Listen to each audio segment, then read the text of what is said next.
Deborah is the current rector of the University of Edinburgh, a wonderful seat of learning. I have various members of my family who have graduated from there, so we have a strong affinity to Edinburgh. You are the third woman and the first person of colour to hold this position. It says since 1858. Yes. Is that correct? Okay. She was called to the Congolese Bar Association in 2000 and has been a member of the Institute of Translation and Interpreting from 2010 to 2020, and joined the language services of the Office of the Prosecutor at the International Criminal Court and the International Criminal Court Bar Association in 2016. Deborah served as Scottish Refugee Council board member from 2013 to 2016 and joined the Royal Society of Edinburgh Young Academy of Scotland, representing refugee minorities, and is the expert lawyer to the RSE Working Group for Africa. Deborah founded Full Options EO in 2017. You'll have to tell me what that is in a moment. In August 2019, history was made at the Royal Society of Edinburgh. She became the first African to have her portrait erected at the on the wall of the Society, honouring achievements and contributions to the Scottish Society. In July 2020, Deborah launched the Freedom Walk campaign, a civil rights movement that aims to lobby, campaign on behalf of citizens by promoting social reforms, racial justice, and community harmony. She's petitioning the Scottish Parliament in favour of anti-racist education in Scotland, and I'm sure you are heavily involved in the refugee situation at the moment, so maybe we can touch on that in a moment. Very, very welcome. It's lovely to have you with us. Thank you for joining us. Thank you. Can I now introduce Olivia Marks-Woldman, who is the Chief Executive of the Holocaust Memorial Day Trust, and I think you've been in that role, if I'm correct, since 2012. The Holocaust Memorial Day Trust has a purpose to promote Holocaust Memorial Day as the UK's national day to commemorate the 6 million Jews murdered during the Holocaust and all victims of Nazi persecution, and those who have been murdered in, sadly, many subsequent genocides. Olivia, you were awarded the OBE this year or last year? During the pandemic, so it all got a bit delayed, but yes. Okay. Okay, so and there's a lovely reflection that I'm going to read about when you were awarded this. When Leon Blumenkyle came to the UK from Poland in the early 20th century, leaving behind many family members who would be later murdered in the Holocaust, he would not have imagined that one day his granddaughter would be honoured by the Queen with an OBE for services to Holocaust education, which I think is exactly what happened to you. And there have been many other people honoured for the work in this area as well, which I think you may also tell us more about. Again, the quote that I have here from you was, over the years I have led the Holocaust Memorial Day Trust. I have seen Holocaust Memorial Day become embedded in local communities across the country, bringing people together from such a wide variety of backgrounds and inspiring them to learn more. This is hugely significant at a time when the world is increasingly vulnerable to divisions and prejudices. Mm-hmm. This honour sends a clear message that the annual Holocaust Memorial Day reminder of the fragility of civilization is necessary for us all. I'm not sure when you wrote that, Olivia, but it just feels what's been happening in the last couple of weeks, it just feels so relevant and so of the moment. And I think you also reflect on the fact that it's equally important to share and talk about the experiences of survivors of more recent genocides, because they continue. We've seen genocides in Cambodia, Rwanda, Bosnia, Darfur, and sadly, I guess, we're talking also about what's happening in China and currently in Ukraine. So it is very, very current work. Additionally, you have extensive experience in the charity sector, having previously worked for Breast Cancer Care, Epilepsy Scotland and Scope. I understand that you were brought up with a strong volunteering and social action ethic. I saw my parents and grandparents undertake considerable and varied support for neighbours, as well as more formal volunteering roles. So the first question really for Debora and for Olivia, both of you have taken on exceptional leadership roles, and probably both exceptional because as women, as I said before, we don't see as many women taking on these kind of leadership roles. It'd be interesting to know, was there a key moment or a person who influenced you, who helped you to take this on? I guess maybe was a role model. So maybe, can I ask Debora that question first off? Well, what I want to say first is that it's never came into my mind that one day I'll be rector of the University of Edinburgh. It's never been something on my objective. It's not something I worked through, but what I work tirelessly my whole life is the injustice that was around me and the injustice of the others. And when I came to Britain, the racism I faced throughout the system, which is highly discriminatory, pushed me to create everything I have. For as an inspiration in my life, it has going to always be Desmond Tutu, because from him, I've learned so much that when hatred comes to your door, you don't fight hatred with hatred, you fight it with love. But you keep yourself safe for this contamination of hatred. Because remember, the excuse here is revenge. Somebody did something wrong to me, I can do that to this person because naturally he did that to me. At the exercise I've done my whole life. I did not do that because of my religious belief and the time I spent in the presence of God, when I learned to forget about myself, but to learn about what God teaches me, how I survive adversity and atrocity.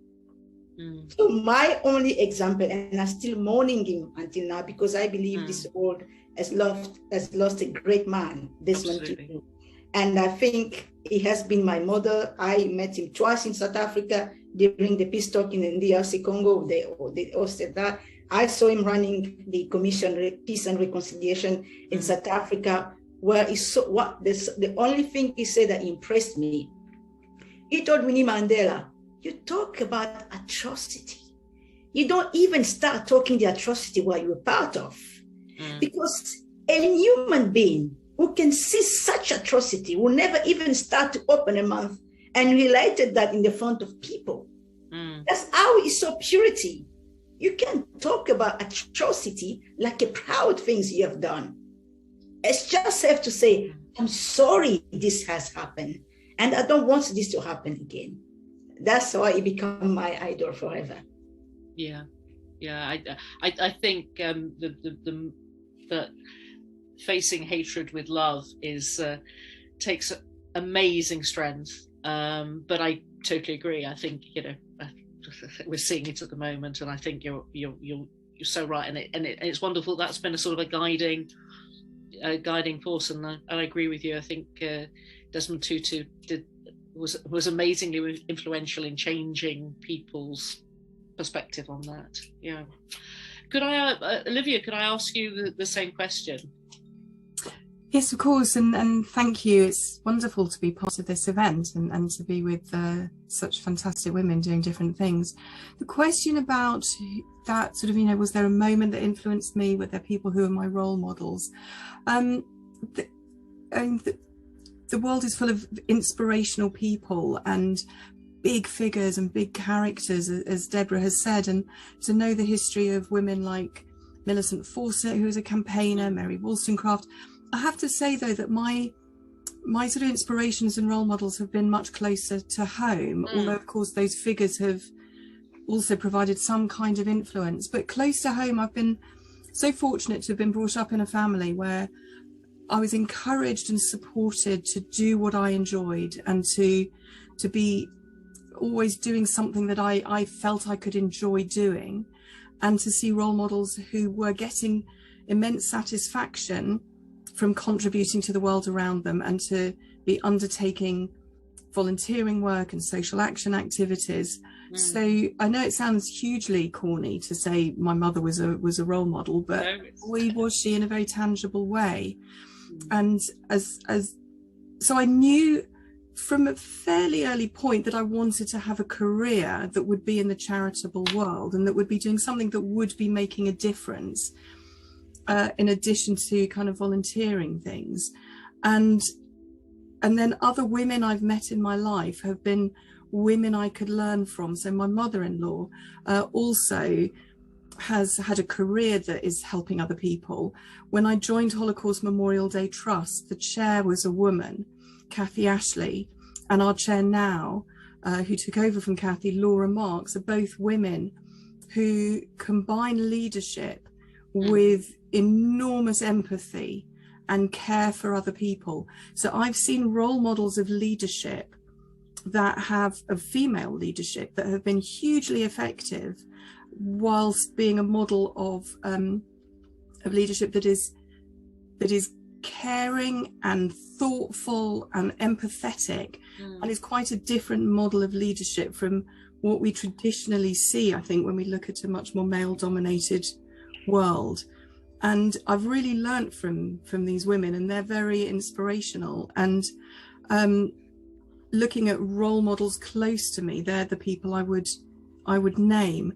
If I were to pick an individual sort of more in the public sphere, I'd probably pick somebody like Mary Beard, who I think is awesome, who is so knowledgeable and so intelligent, and doesn't conform to a lot of what is expected of women in public life, but gets on being sassy and knowledgeable about her own area, and just getting on with it. So I think we're in a great period of history, if you like, for women and for women's leadership. And I'm also looking at leadership in a really broad context, not just in the role I have as CEO of a charity, but being influential in our own lives and being able to influence. Everybody has the opportunity to influence people around us, and why wouldn't we try and do that in a positive way? I love that that broader definition of leadership. I use that a lot in my work. I say leadership is leadership with a small L, and it's about being influential. And I think all three of you have kind of been talking about how you have used your natural abilities to be influential, whether it's overtly or covertly through teachings or inspiration. And also the word obstacles come up several times this evening, and maybe a common thread running through conversations with women is that sort of almost kind of, yeah, there's an obstacle, you just got to work around it. So it's lovely to hear some of those similar themes coming from the three of you, who are very, very different experiences. So I'm going to open the discussion a bit more, because I'm interested to touch on look at the faith aspect, how your faith influences the work that you do. And I appreciate for you, Lama Zangmo, it's all about your faith, but it'd be interesting to just go a little bit deeper and understand how your faith, maybe touching on this point about being influential, how your faith, Deborah, you talked about it in terms of your connection with God and your understanding. I'm just very interested to hear a bit more about how you see your faith enabling you to do the work that you do. So maybe if I can go back to Lama Zangmo, and just if you would like to touch on that for a moment or two. Well, like you say, as being a nun, it's everything for me, because that is really what taking that step to become a monastic. That is what it means to me, is that you give your body, speech, and mind to your faith. Like I think in Christianity they say you become married to Christ. Maybe I got married to the Buddha. I don't know. It's basically about dedicating your life to your faith. And the difference is, of course, as a layperson, you can still be a very extraordinarily dedicated person, but if you have a family life, and if you have a career, and if you have children, and you have responsibilities in those areas, you have less time for serving your faith and for dedicating yourself for the spiritual practice, as we say, for prayer, however, in whatever faith however that manifests itself. But it means, to me, it means being a nun means dedicating my body, speech, and mind to serving the Dharma, to serving the Buddhist teachings. And what that really means is to try my very best to serve others. I cannot say that I'm very good at it. We are all on a path, right? However much we have tried to practice, we are still on the path, and we are not perfect.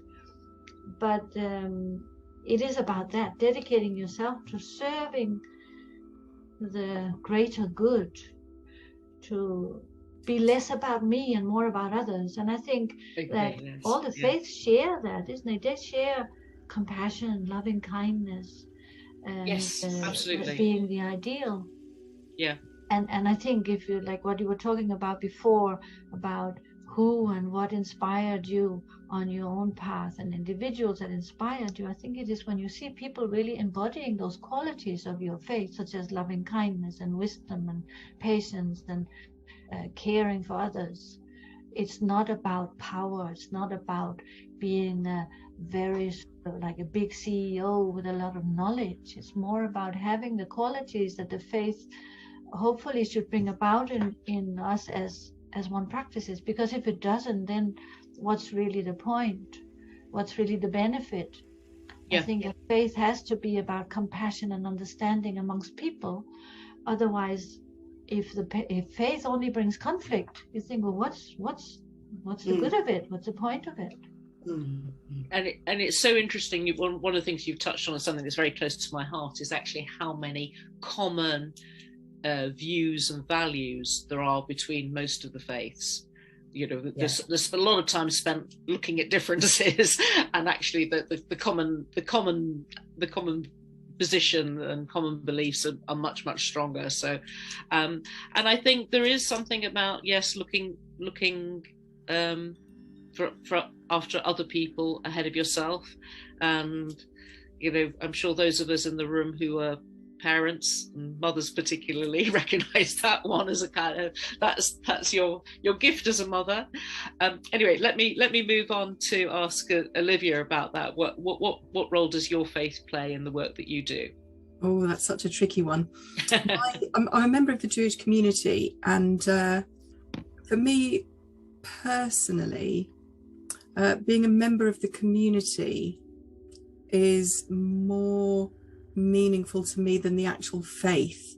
My personal faith is very flickering. I was really conscious when Lama Zangmo, when you were talking, I might have misinterpreted it, felt quite a sort of linear path that you felt you were moving along and it was the next step. I feel very like a helix on it, sort of going round in circles, and I'm not sure if I go back to the starting point or if I'm further on. It comes and goes, my faith. But what doesn't alter is my commitment to the community and feeling part of the community. I think that might be quite common with a lot of Jewish people. There's so much about the community that is above and beyond the religious practice, and is also about a feeling of community, a shared history, about ritual, about connection to the state of Israel, about commitment to values such as Karen mentioned, Tikkun Olam, trying to repair the world, and commitment to social justice. So faith is one element of it, but for many of us, there are strong feelings around some of those other elements in that collective shared history and present as well. So that's a kind of snippet about my personal faith. Within my work at the Holocaust Memorial Day Trust, of course, it is a day for everybody, for people of all faiths and of no faith. And as you said in your introduction, Karen, we bring people together, and there's so much value of meeting people and learning about people's beliefs and practices from their own communities, and joining together to look at humanity's history with the Holocaust and with recent genocides, and look at collectively what can we do together to make a better future. And in those instances, those differences are to be understood and learned and celebrated, and really appreciating the differences between us.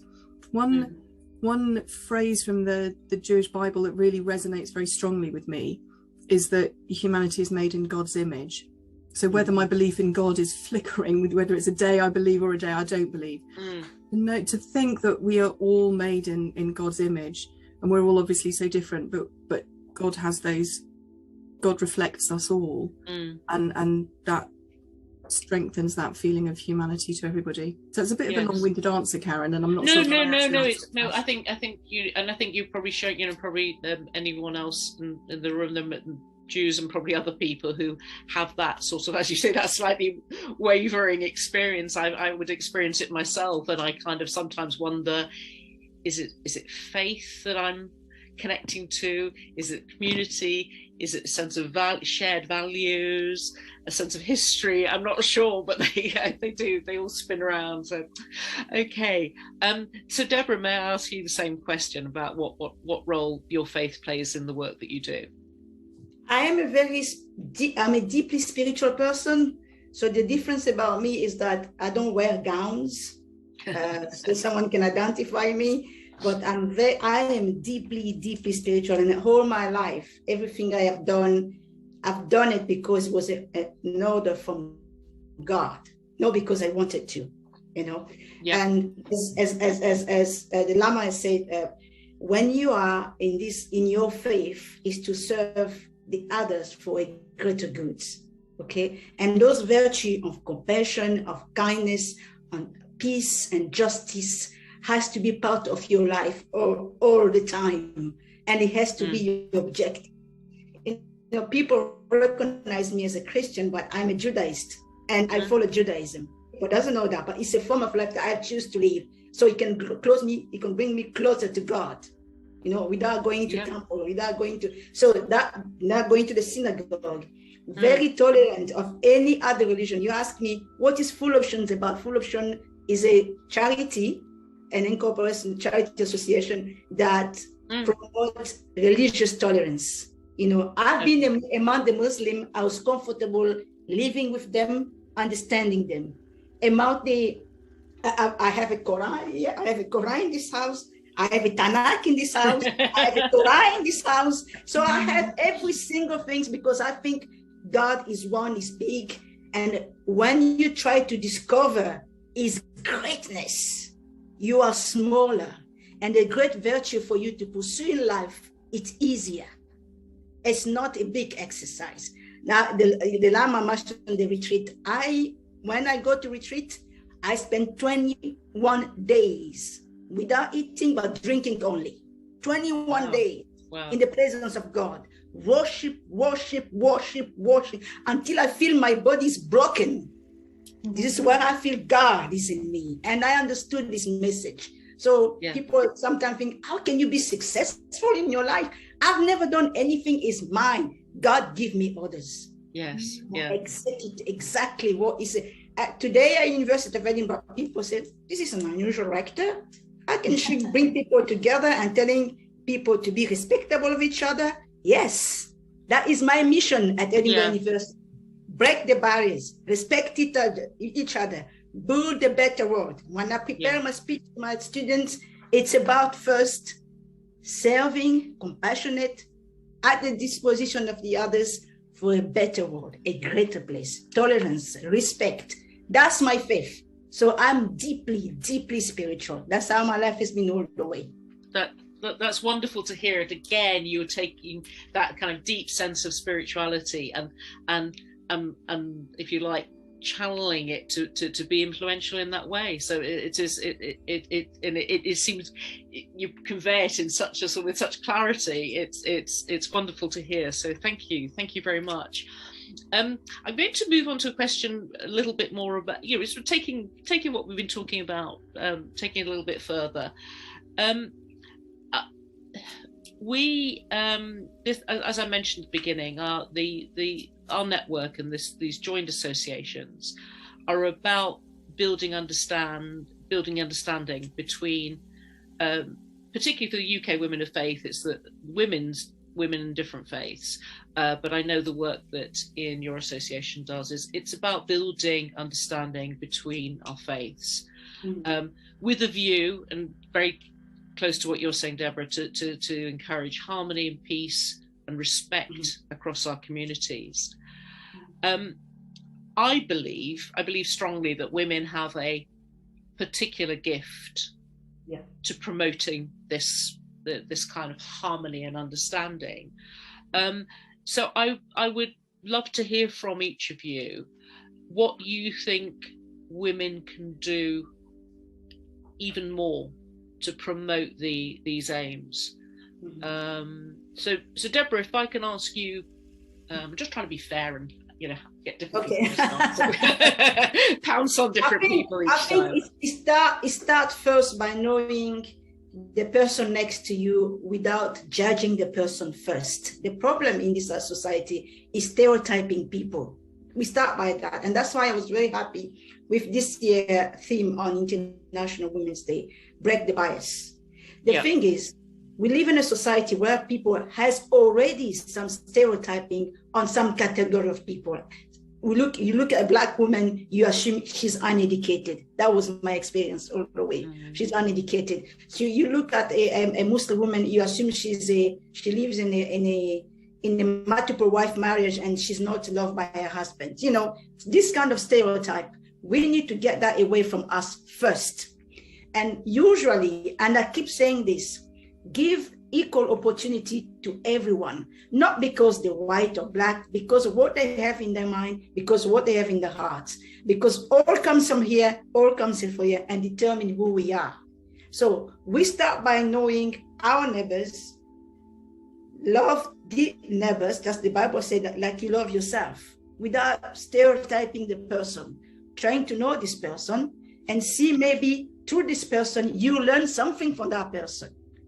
I went in Turkey for the first time, it was in 2018. I've never been in touch with any Muslim person before that date.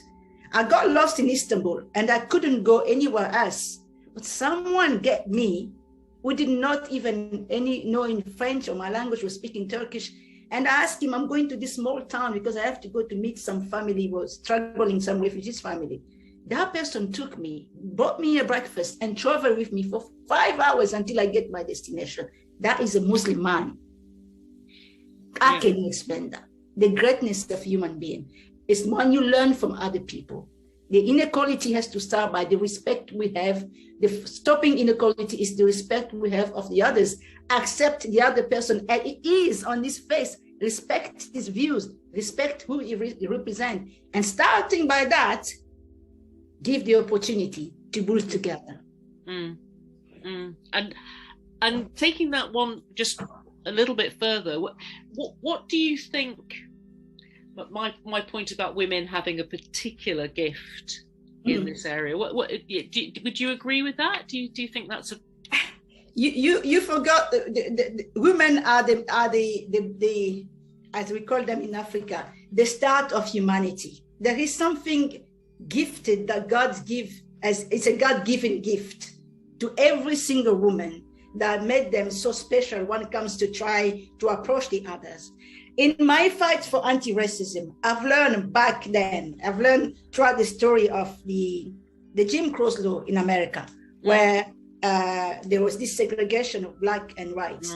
Do you know that there was a huge number of white women who managed to get their husband off the clan and to create the harmony in America? I didn't know that. No. People don't talk often about these white women. They were highly influenced next to the husband who were Ku Klux Klan member to ask them to leave, because they've managed to reach out to the other women, the other black women in the other side, and learn about them. And when the wife came home, he said, well, you're going to the clan. The clan is not going to pay your bill at the end of the month. But you know, my neighbor next door bought me some cake. That cake you're eating is the woman next door. You know? Cake, I have to say, cake contributes massively in this context. I'm telling you that. So women, they have this ability of creating space of understanding in a community. In a way or another. And they don't need to be professor. They don't need to be doctor. They're just women with their capacity of putting everybody together for a better good. No, I'm glad you agree. So let me move over to Olivia. Would you agree with that view that women, and you know, what more can women do to contribute to building understanding? To answer the first question first, Karen, I think women do, but then they're very encouraged to, and men tend not to be so encouraged to be quite so empathetic, and you know, so I think there's a lot of nurture in there as well as nature. I should have said maybe earlier that one of the main reasons why I have a leadership role at the Holocaust Memorial Day Trust is because I have the support of my husband in a very active way. And I know very many women whose husbands say to them, well, of course I support you to have a job, but we're not going to get any income because everything you earn would go on childcare. So is it really worth it? So not sort of malign, but just, you know, my husband was absolutely, you know, was very willing to say, okay, we'll bear with this situation for a while because this is an important role, and this was earlier in my career. So as women, we can do an awful lot to bring up our sons in feminist ways that support women's equality. And for those of us who are not mothers, to be encouraging men in our lives and friends and neighbours, to be challenging them if they're not supporting women's equality, and to be showing them easy ways to do it, that it's not a battle, it's not hard, and it's a benefit to everybody. So the question about what do we still need to do, I can't remember the question now, something about what else can women, you know, what can we be encouraging, you know, maybe the younger women in our society to do? There's the small scale and there's the big scale, isn't there, always? So, you know, in the small scale, we can influence and we can help the men in our lives, and we can encourage and inspire the women in our lives. There are massive structural problems in society, though. The violence against women is a horrific situation that is not taken seriously, that challenging it is not resourced. And there's so much that needs to be done in that area, and we can't all fight that battle. We need everybody to be fighting that battle and taking it, whether that's our political leaders or you know, it's influencing the prison service. You know, it's a huge issue and is massively damaging to society. On the micro level, we can all work with the women and the men in our lives to be taking forward equality in so many ways, whether that's dividing the labour in our own homes, or whether it's encouraging our younger women to be taking on their own leadership roles and encouraging the men to be supporting them. That's lovely. Thank you. Interesting. You touched on the point about violence against women and violence in society. There's a very interesting organisation that I came across only last year. I'm not sure if other people, the White Ribbon Trust, I think it's called, and they are educating young men in the area of violence against women. And I think we all kind of feel that it's, you know, it's great if it's women doing it, but actually probably needs to be the young men who need to understand that whole area. So I really encourage you to have a look at some of the work they're doing, because it's really inspirational how they're getting young guys to come and be advocates and work on that. So that's it is interesting. But I think it's yes, I think us presenting some different stereotypes about roles, you know, to the next generation it's a very, very important part of that. Okay, so please, Lama Zangmo, if you have some comments Right. to make on that subject. I agree with what Olivia was saying, many of the things certainly, and that there is a small scale and a bigger scale of, you know, way of viewing this question. I mean, I think generally in a worldly sense, women have a lot of empathy and a lot of care and a lot of warmth and emotions to give to others. What I feel I would like to throw into the picture is perhaps the Buddhist view, like from a spiritual point of view in Buddhism, we talk about the relative and the ultimate. I don't know how much sense that makes, but like on a relative, from a relative point of view, yes, this is the world we are in, where women are being suppressed in many areas, and you know, you're talking about physical violence, and we hear so many terrible stories. There are also many positive stories, but on a relative level, we have this dualism happening. Men and women being weaker, men being stronger, and that sort of imbalance perhaps of opportunities. From the Buddhist point of view, we say, from the ultimate point of view, there is no difference. From the ultimate point of view, we all have similar potential. That's what the Buddha taught is, we all have the potential for perfection.